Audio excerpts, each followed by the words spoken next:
Sheikh chilli की कहानी। 7 परियां और मूर्ख। शेख चिल्ली बहुत ही गरीब परिवार से था।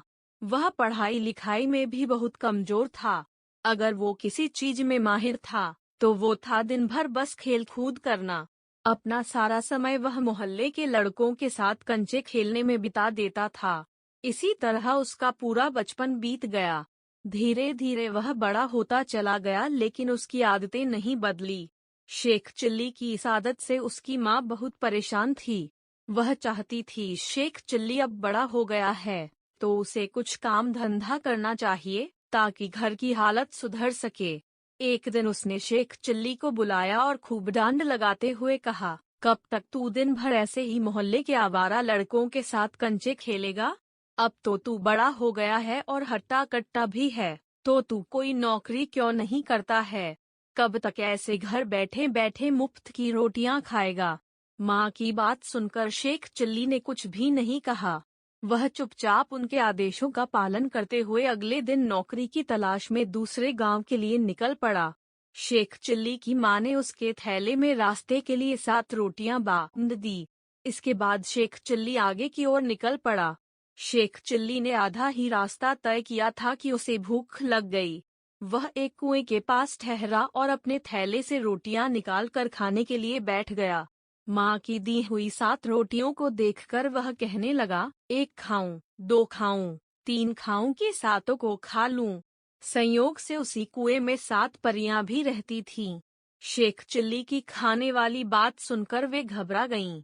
उन्हें लगा कि वह उन परियों को खाने की बात कर रहा है। डर के मारे वे 7 परियां कुएं से बाहर आई और शेख चिल्ली से विनती करने लगी कि वह उन्हें न खाए। परियों ने शेख चिल बड़ी ई की मात्रा से कहा, हमें मत खाओ, हम तुम्हें एक जादुई घड़ा देंगे। उस घड़े से तुम जो भी मुराद मांगोगे वह पूरी हो जाएगी। शेख चिल्ली ने परियों से जादुई घड़ा लिया और फिर वापस अपने घर आ गया। घर पहुंचकर उसने अपनी माँ को परियों वाली बात बताई। माँ यह सब सुनकर हैरान थी। उसने सोचा क्यों न परियों द्वारा दिए गए जादुई घड़े को आजमा कर देखा जाए। माँ ने घड़े से ढेर सारे पकवान की इच्छा मांगी। इतना कहते ही उनके सामने तरह तरह के पकवान थालियों में सज गए। दोनों से उस रात भरपेट खाना खाया। इसके बाद शेख चिल्ली की माँ ने उस जादुई घड़े से ढेर सारा धन मांगा और दोनों अमीर हो गए। यह सब देखकर शेख चिल्ली की माँ बहुत खुश थी, लेकिन उसके मन में डर था कि गांव वाले उसके मूर्ख बेटे से उनके अमीर होने का राज न उगलवा लें। तभी शेख चिल्ली की माँ को एक तरकीब सूझी। वह बाजार गई और ढेर सारे बताशे खरीद लाई। फिर घर के छप्पर पर चढ़कर उनकी बारिश करने लगी। छप्पर से बताशे की बरसात देखकर शेख चिल्ली खूब खुश हुआ। उसे लगा ऐसा उस घड़े की मात्रा की वजह से हो रहा है। उसने ढेर सारे बताशे खाए। अमीर बनने के बाद शेख चिल्ली व उसकी माँ के रहने के तौर तरीके भी बदल गए, जिसे कुछ ही दिनों में गांव के लोगों ने भांप भी लिया।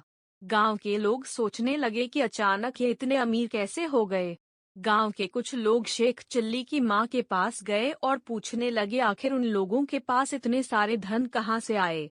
गांव वाले की बात सुनकर शेख चिल्ली माँ ने कुछ नहीं बताया, तो उन्होंने सोचा कि चलो सीधा मूर्ख शेख चिल्ली से ही पूछ लिया जाए। एक दिन मौका मिलते ही गांव के लोगों ने शेख चिल्ली को बुलाया और उससे पूछा कि आजकल तुम्हारे रंग ढंग कैसे बदल गए हैं। इस पर शेख चिल्ली ने उन्हें परी और जादुई घड़े वाली सारी बात बता दी। शेख चिल्ली की बात सुनकर गांव वाले उसके घर पर गए और जादुई घड़ा दिखाने के लिए कहने लगे। इस पर शेख चिल्ली की माँ ने कहा कि उनके पास ऐसा कोई घड़ा नहीं है। माँ ने कहा, तुम लोग तो जानते ही हो कि मेरा बेटा मूर्ख है। यह तो दिन में भी सपने देखता है। यह सुनकर शेख चिल्ली ने जोर देते हुए कहा, माँ याद करो, मैंने तुम्हें ही वो जादुई घड़ा दिया था। क्या तुम भूल गई? उसी घड़े से तो हमने रात में ढेर सारे पकवान खाए थे और फिर हमारी छप्पर से बताशे की बारिश भी तो हुई थी। यह सुनकर उसकी माँ ने हंसते हुए कहा, लो अब बताओ कोई भला छप्पर से भी कहीं बताशे की बारिश होती है।